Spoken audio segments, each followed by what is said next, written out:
Hello, everyone, and welcome to episode 172 of Kouryer podcast. Our today's guest is Mr. Thomas Roisland. He's a concept designer and artist based in Vancouver, Canada.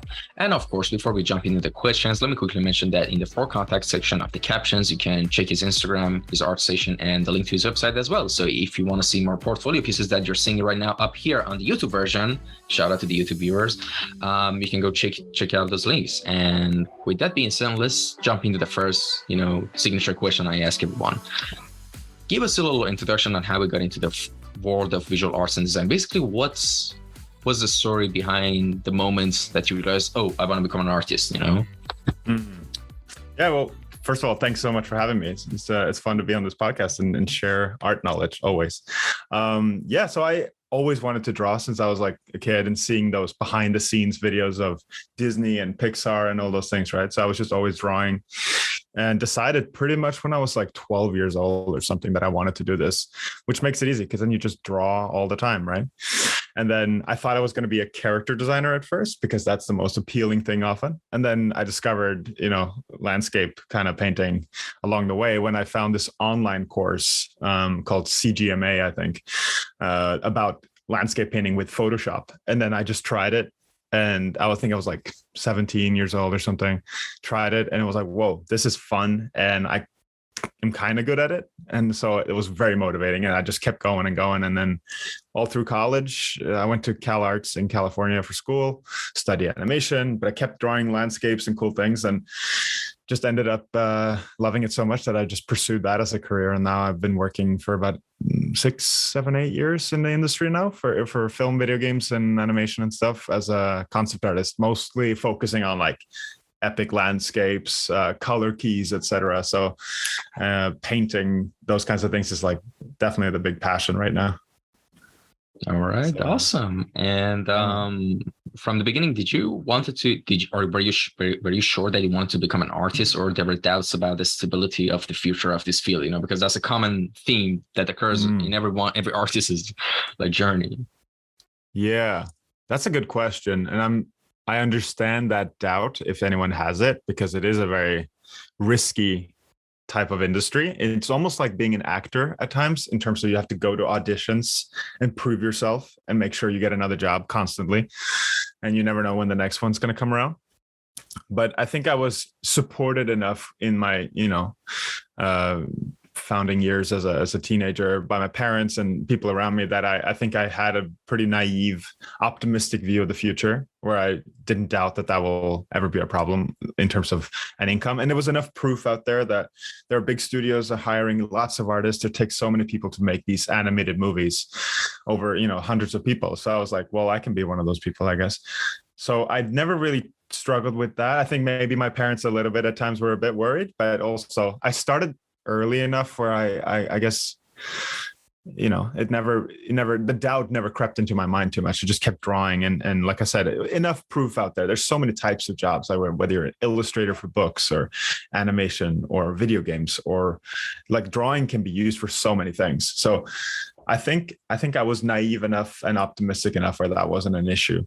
But I understand the challenge. And there are a lot of students who will leave college after studying for, 3-4 years, getting a master's or bachelor's degree in art, and then leave and struggle finding a job. And it's a shame seeing that, because it's like, I think some of it comes from the type of university. Sometimes they don't know exactly how to train the students in order to find a job. I think there's a lot of information that gets left out, even just how to go about applying, how to go about sending emails to clients, negotiating, how to structure your portfolio in an effective way to get the clients, because they might be more than good enough as an artist, but the way they organize their portfolio to sell themselves isn't effective enough. And then they end up struggling to find a job. So it can be tough, but I think it can sometimes just take small adjustments to make sure you're a strong enough candidate. So, yeah.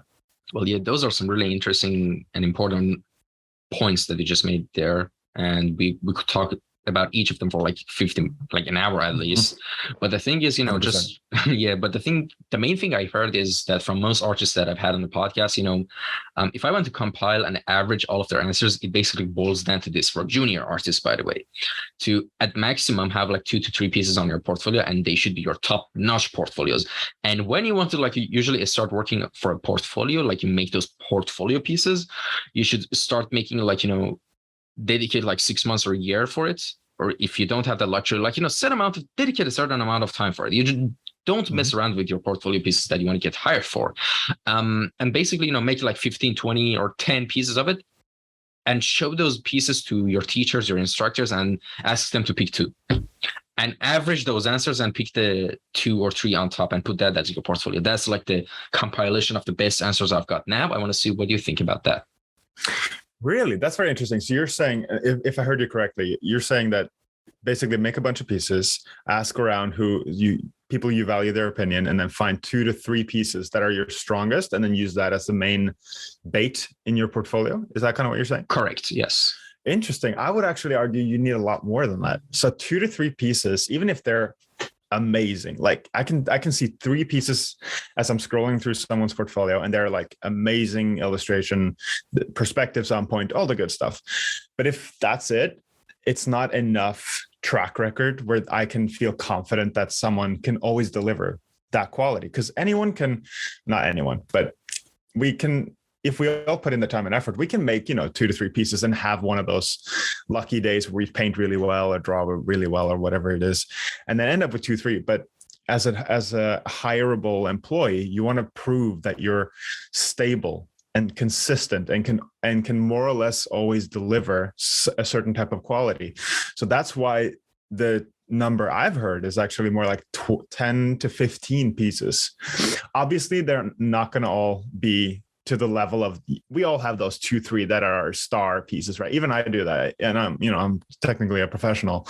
I put my top 3 pieces first. There's always those pieces that people really gravitate towards, whether it's because of the lighting or there's something about them, right? So absolutely, I'm put them first. But if I don't supply that with a backup of like 10 to 12 other pieces that prove more or less the same quality, it's going to be very risky for a studio or a client to hire you, because like, okay, we don't really know if this person can deliver. So that's why I think 10 to 15 pieces is a lot better. In my opinion, I think 2 to 3 is too few. If you want to get hired for movies and animation, now obviously maybe it's different for book illustrations or some other industry that I'm not as familiar with. But so it's interesting. Yeah, it's actually definitely interesting, because I just realized that what you said actually makes a lot of sense for book covers or illustrations and stuff like that. But I think the reason I've heard that a lot is, for example, especially in 3D field, I've heard that you shouldn't post a lot of stuff. You should go niche in your field. Like, for example, your 3D modeling. All right, 3D modeling of what? Plants, hard surface stuff. Then after that, you should only put so as a junior, you should put just. Of course, you should gravitate your portfolio towards the studio you want to get hired for, But then after that, you should just put 2 to 3 pieces, because usually, when they check portfolios and everything, review those, they don't put a lot of time. So they're not going to check all the details and nuance of your 15 or 10 or 12 pieces. So, I think it's different for industries, I think maybe that's the case, because as you said, for book cover illustrations, and it sounds logical, 2 or 3 is not enough for those stuff. But I think for something that's kind of a lot more, like, I guess it has a lot more detail in the sense of like wanting to pay attention to, for example, a certain piece, let's say 3D. It's much different. For example, with 2D stuff, you can, navigate all the thing and process, clearly, in one flat image. But with 3D, it's much different, maybe that's the case. But yeah, it's really interesting to hear different point of views on this matter. So yeah, go on.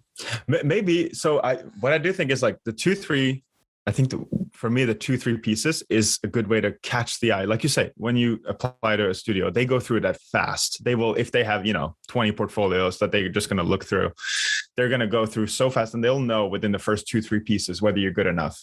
But after that, if you don't have any other more pieces, like I said, it's way too few pieces to actually feel confident in someone to hire them. So I agree with you that 2-3 pieces is good for catching their attention, and then they're going to want to scroll more through it. So I think that's how it works. So 2-3 pieces, maybe even just the first piece on the front page. It's like what catches the eye, right? Like the book cover. And then, okay, this person's interesting. Let me scroll. Okay, 2-3 pieces. That still looks good. Let me scroll through. Okay, they got 10-15 that are more or less, like you said, they're not going to look in detail on all of them, but they are going to skim through just to give a perception, because there's so much else that goes on, not just skill. They also want to see, what are your interests? What do you like to draw? If it's drawing, right? For example, do you like to draw big jungles all the time? Do you like to draw bloody, intense action stuff, or mechanic with guns? I don't know, something. They also want to get a perception of what you like to design, to draw. What kind of variety do you have? Do you just paint like landscapes, like the stuff there? Or do you paint more like line sketches, black and white? Can you do that? So there's so many areas that you want to touch upon potentially as an artist to sell yourself. So you want to have, I would definitely have up to, like I said, I stand by that, like 10-15 pieces, in my opinion. Even if it's 3D, I feel like, obviously I'm not a 3D artist, or I've never hired anyone for 3D stuff, but I feel like it's the same there. Obviously it takes a lot more work into 3D in a different way, so much detail, and it's UV mapping and see-through things and all that stuff. But I feel like even then you want to have like 2-3 pieces that catches the attention, and then a couple more at least that shows that you're consistent, right? It also shows not just consistency, but if you have a lot of pieces, it shows that you do spend a lot of time on this craft, whether it's drawing or 3D, because they want to hire people who they know actually didn't just sit a weekend here, a weekend there and drew, but they actually spent weeks, maybe daily drawing or making 3D stuff. So, but yeah, no, it's good to talk different opinions, and it's great to hear that you've collected all this information from these other artists that suggest 2-3. It would be fun to sit around a table and all discuss this together and see what we would find as the ideal number for a portfolio. Well, that's actually such a great idea, because I have started a new format of the podcast called Kouryer Convo, which is actually opposed to this like one-on-one discussion, is group discussions. And I released the first episode a couple of weeks later, but I have plans to do more around different subjects. And that, for anyone who's listening, you heard it here first. We're going to have the next episode is going to be about portfolios, and I'm going to invite a bunch of people I've had on the podcast previously, and it's going to be fun. And so tune in for that if you're interested in that stuff, because it's certainly something that's an important thing in every artist's life, portfolio, building resume, CV and all that stuff. And the thing is, now that we talked about portfolio and stuff, let's briefly move over to the fact of, give us a little rundown of just about the whole concept of how to break into the industry. Of course, this episode, we're dedicating it towards your field of, that you're working on as. Of course, we're not going to cover everything, like how to get a job and everything, all of that. So lead the way. Yeah. So in terms of breaking into the animation industry or even video games, I've worked a lot more in video games in the past couple of years as well. So it's really about demonstrating that you can do what they're going to hire you to do, which makes a lot of sense, right? If I'm going to hire someone to design big landscapes for me, I want to see that they have done that a lot in the past. If I'm going to hire someone to do character design, I want to see examples of that.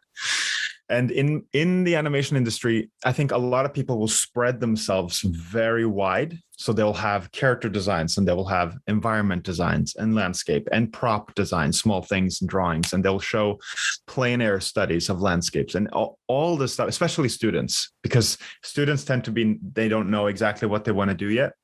They don't know if they want to be a character designer, prop designer, storyboard artist, sometimes whatever. So they tend to spread themselves very thin. And often in studios, they want to hire someone with a little bit more of an expertise in something, at least the focus area. Like me, my focus is landscapes and color and sort of light in that way.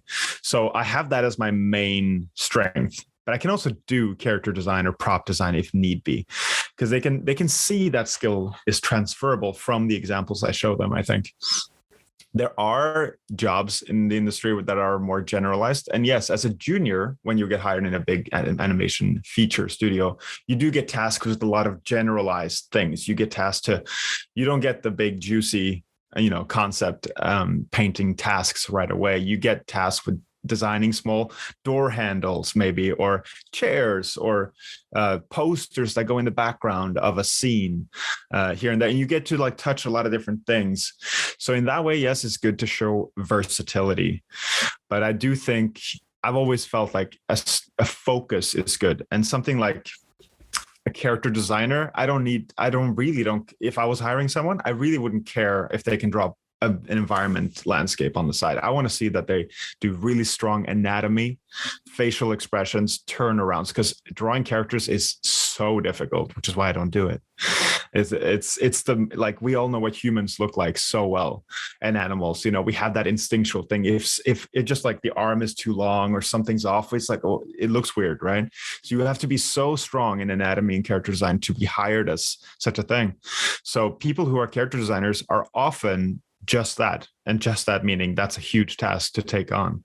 So I do think and it just helps you to just show what you're interested in. Few people want to draw all kinds of things. I know, like I said, for me, I love painting environments. That I have so much fun doing it. And I want to show that to my future employer. I want not to show that I'm good at it. Hopefully I'm good at it. And I want to show that I'm really passionate about it and interested. They want to hire passionate people, right? And if it's a character designer, then show that you really love drawing people, and you're not going to, be tired of drawing that after 2 weeks. So you want to show skill, and you want to show interest. That's two things, because at the end of the day, they're hiring a collaborator, a person, right? So they want to hire people who are going to have fun doing the job for a year, 6 months, however long the job is, right? So that's in terms of like focus area for portfolio. And we just talked about the amount of pieces, 10 to 15 is great. If you can have more, that's good. If you can, a few times, maybe less than that is fine too. And then in terms of actually getting the job, reaching out to clients, studios, what I've found to be most successful for me is actually just sending emails. Like, I recently found a great client that I really wanted to work with. I found the studio, looked up their email on their website, and I sent them an email with a link to my website and just say, hey, I love what you guys do. Here's my portfolio. If you like it, let's talk about collaborating. And a couple of weeks went by, and then suddenly I heard back, it's like, hey, we love your stuff. And then, things worked out. And that's happened before too. That's one way. So I feel like, I don't know if many people do this. So just like sending email, just look for, if you search, portfolio email or hiring email within studios, there you can find stuff. And that's why they have the email there, and just send that. And it's a lot more personable. You can write a short little brief intro. Hi, my name is so-and-so. I do this. Here's my link. Would love it if you guys consider me. And, just nice and polite. Keep it short. Long emails are not going to be read if it's like a whole essay of who you are and why you're applying. Just, it's pretty clear. Just send the link and say why you're applying.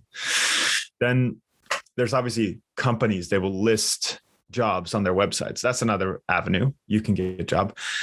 In my experience, that's a lot less successful. And I know companies will list all these positions that they have available, and they are available, but they also have to do that for sort of organizational purposes, I think, and sort of legal, that they have to post it officially.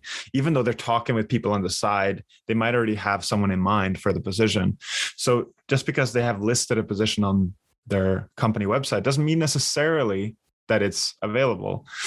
But I always apply to those as well.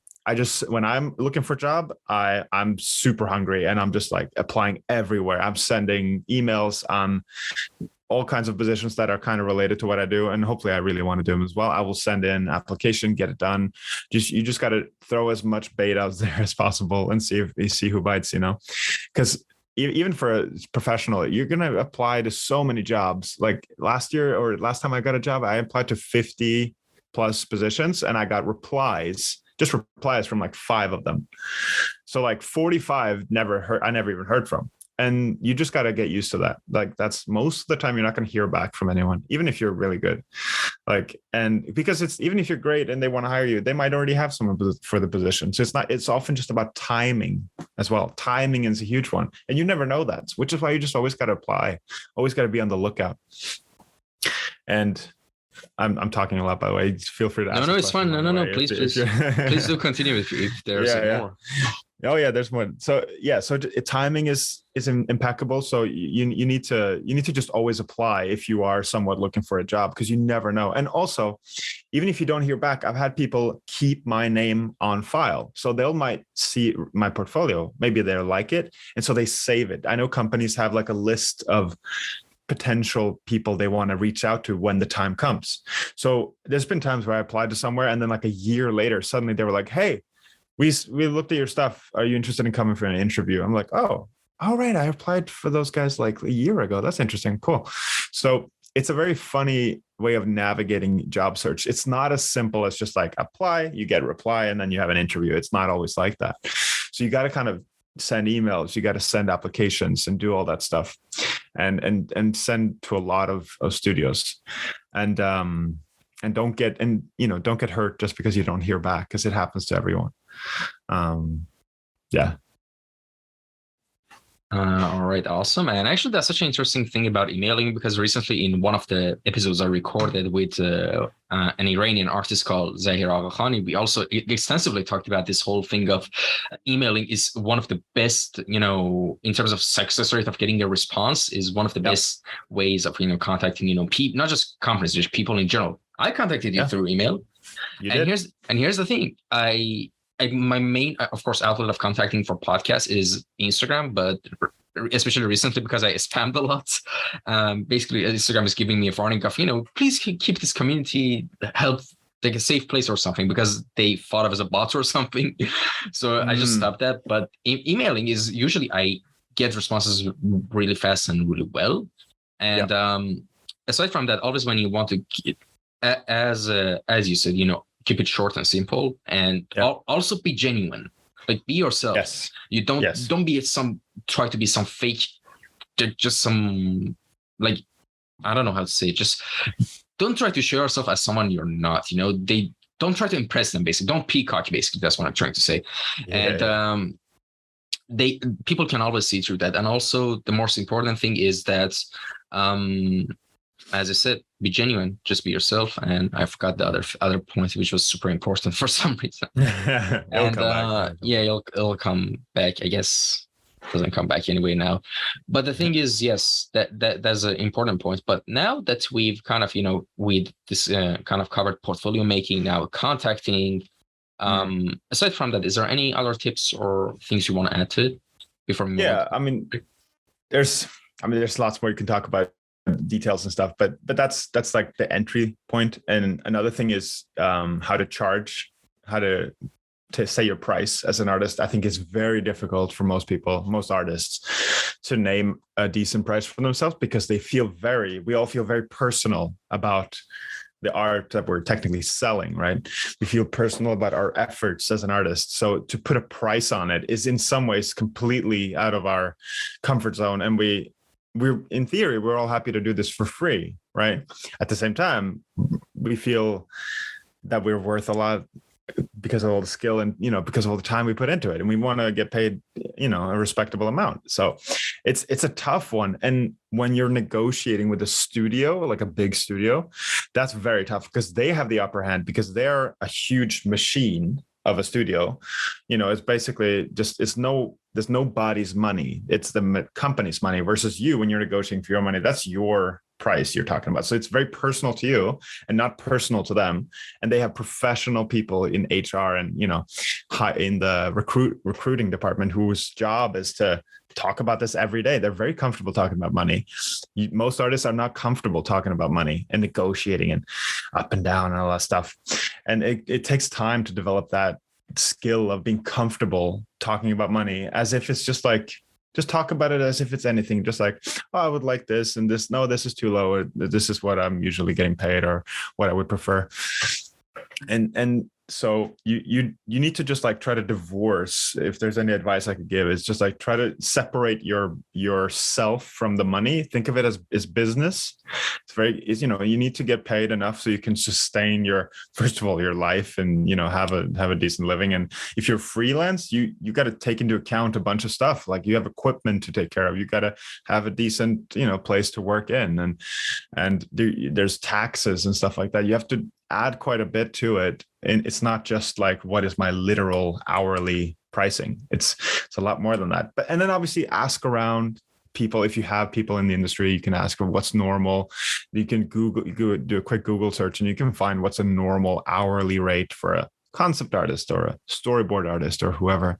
So a lot of research and try to separate the person out, like the sort of, don't take it personally, and just think of it as business as much as you can, and but obviously for a student or someone who's just breaking into the industry, it's tough, because then you're usually just told what they're going to be paying you, and you kind of have to be like, okay, I'm okay with that. So often the first one is a tough one to negotiate, apart from just accepting it. Hopefully they're giving you a decent price. You can try to negotiate a little bit, and I always say just like try to push like 10% more than you would. Anytime I'm saying a price, I have to push myself to just say like a little bit more than what I feel comfortable with, because I know I'm so invested personally, but I have to take on my business hat, be the business manager of my own business, and be like, you know what, this is more reasonable, and just like, ask around, talk to my friends and people I trust, and then say a good price and stuff. So anyway, that's a bit vague. It's not specific enough, but it is a topic that, doesn't get talked about enough, I think. It's just a payment of things.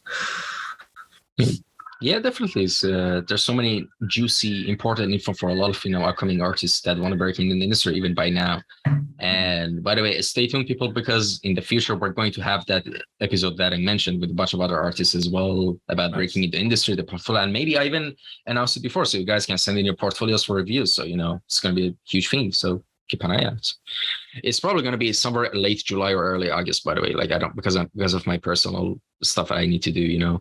But it's going to happen in summer, definitely. So stay tuned for that. And all right, now here's an interesting thing I want to ask you which is how does your design process usually go anytime you want to start working on a new project? Like basically, what does the structure of your pipeline looks like? So it's kind of different if I'm working my own pieces versus a client. So my own pieces, I will just start blank canvas, just throw strokes and paint around on the pixel, have fun with it, and something will just kind of appear. And sometimes I have a specific idea, and that's fun. I put some research references, pictures up. I do a couple of sketches and I do it. Other times I'm just drawing for the fun of drawing, and I'll force it and shape it and mold it into becoming like a cool piece. Actually, some of the best pieces I do, I had no idea what I was going to paint, but it just turned into that along the way. And I'm getting inspired along the way. That doesn't work for clients. So for clients, like I'm doing a client work right now where they're giving me a specific task, very specific task. And the prep work, the preparation that's where everything happens. So I'm collecting a bunch of references, Google Images, Pinterest, all that good stuff, getting just for color palette, just for shapes. I'm being very specific in my references. So I'm not just gathering a bunch of photos because they're kind of what I want. I'm gathering photos for the sky color, photos for the shape of architecture, if that's what's in the picture. And then I'm doing sketches. And then I always do a little color thumbnail. So if I'm doing a landscape piece, something like that, I want to have a roadmap for myself. I want to feel very comfortable that I'm going to be having a successful image. I can't just gamble and just start painting. I want to know that I have a roadmap for myself. So I make a small little thumbnail in the corner of my Photoshop file. It's very small on purpose so that I can't go into detail. And I paint like a little color thumbnail so I know what the image will feel like by the end. So I have as much preparation work as I can before I even start the work. Like I'm putting in like 2 hours of just like preparation before I even start the picture, so that I know that I have as much safety nets and backup and, lifelines along the way. Because for clients, I want to make sure I don't waste their time. I want to know what I'm doing. I want to prove to them, if they ask along the way, hey, how's it going with the piece? I want to show them, yeah, so this is my goal. This is the reference that I have. This is the color thumbnail that I made for myself. So what I'm aiming for. Because if I just tell them, oh, I'm just feeling it out, we'll see what happens in a couple of days, they'll be like, whoa, how, they're not going to feel comfortable with that. So I'm doing it for myself and for them as much as possible. And so when I'm working with clients, I try to be as, I have a pretty specific process, and it's like I said, it just feels nicer for me. I can relax. I feel good about the time I'm spending, and there's all these like lifelines and checkpoints along the way that we do, just make sure that that I'm not wasting their time, that I am as efficient as I can. And at the end of the day, I really want to deliver them a badass product. I want to give them a painting that they feel excited to see, and that is easier to do if I put in the prep work. All right, pretty interesting. And speaking of, making the pieces that make people excited, who are some of your favorite artists and designers that when you see their pieces, they that makes you excited, basically, Yeah. Oh, there's so Sparth, it comes to mind, who's an incredible concept artist. I think he worked on the Halo games and those things. He does a lot of like kind of really cool graphic shapes. Sparth, I think he's French. And then there's Rob Ruppel. He worked on Disney for a bunch of years on Brother Bear and those movies, as well as the Uncharted and the Naughty Dog games. So he has a wide breadth of a type of work, but he's great with, again, graphic shapes, but very realistic lighting. And it's like, when you look at it far away, it looks like a photograph, and you zoom in, it's like, oh no, it's very beautifully designed Photoshop painting. So Rob Ruppel. And what was the other one? There's a guy called Tom Tennery, who, I don't know, I feel like he's like, most people haven't heard of him, but he's like, I found him years ago, and he's just got, again, amazing shapes. I really like artists who are strong graphic shapes. So big swooping shapes for a huge mountain in the background. And then he slaps some textures on there, and it looks just epic, tiny little character in the bottom. And it just evokes such an atmosphere as well. And then there's so many, and I'm always on ArtStation. Not always, but I check ArtStation quite a bit just to see who's around. And I love it when I find new people I want to follow, and you check in there to see what's new on the feed and what can inspire you. Those are some good ones. I mean, there's so many artists, but those are some of the ones that come to mind right away. I look sometimes at the old masters, oil painters and stuff. I don't have a bunch of their names ready. I have Pinterest boards where I just collected a bunch of references for people that I like, but I don't know enough names there. I think that I could name them off the top of my head. Right. Like, I mean, that's totally fine, because most artists know people by their works, not necessarily their names. Yeah, exactly. That's by numbers. This is the hardest question people face this by far in the podcast. Artists tell me, oh, I hate this question, why do you put me on the spot, Yeah, exactly. Because people are visual, artists are usually visual. They're not good with names. I'm like that too. And well, we've reached the final section and question of the podcast, which is called Final Words. All right, let me quickly explain.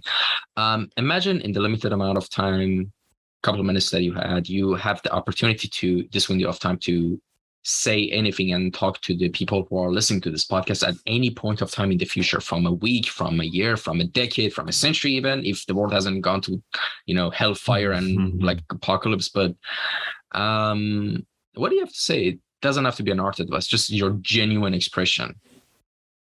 Wow. I didn't expect that kind of question. So like, what would I say in basically to people 10 years from now or something, like 5 years from now? Any point in the future, just people in general. Let's put it that way. And not art related or art related? It could be just, non-art related. I don't know if I have anything of substance to say. By the way, don't worry if your answer is cliche or cheesy, that's... it's probably going to sound cliche. But I think it won't, but please. I think a good one is that be curious and follow your curiosity, because curious is the first step to knowledge, right? Being curious. So if you want to learn something, if you want to be better at art, if you're curious how to draw something, if you're curious about just the other stuff, like follow that instinct. I think I love just constantly improving, reading books, trying to improve my art, trying to improve music, physical health, whatever it is. And I think being curious about it and following that intuition, I think is a good way it's a great place to start. And I think that's never going to be old. So even 10 years from now, 20 years from now, if someone ever came across this podcast, always be curious. I think curiosity leads to a lot of fun discoveries in any field. So I think that's what I'm going to go with for that question. Yeah. That's an awesome answer, actually. Thanks so much. And thanks so much for coming by. It was although like compared to my recent episode, it was pretty much shorter, but I enjoyed it. It was really fun. In terms of performance, I personally think compared to my other episodes, I've done this the best in terms of my performance as like a host, because I make a bunch of cringe mistakes sometimes, and I'm glad it didn't happen. Much of it didn't happen this episode. So yeah, thanks so much. You did great. You did great. I thought you were a great host, and you had great questions, and you're a great listener. I think sometimes hosts get eager to just want to like talk, which is fine too. But like, I think, oh man, you're doing a great job. Yeah, I did good this episode, but you should have seen my other episodes. Change your opinion, kind of. Yeah, well, you get better with each one, so I'm sure. Exactly. I really appreciate you having me on, man. My pleasure. It's really humbling. So. And thanks so much for coming by. And thank you to anyone who tuned in and listened to this episode. By the way, 17th of June was the day that we recorded, and it's probably you're going to see this episode like a couple of weeks after that. So, hi from the past. And from the past. Yeah, exactly. And to anyone, if you guys had any suggestions or critiques or anything, leave them down in the comments below, or you can just send it to me on a private message on Instagram. I check every last one of them. And with that being said, take care, everyone. Till next episode. Bye. See ya.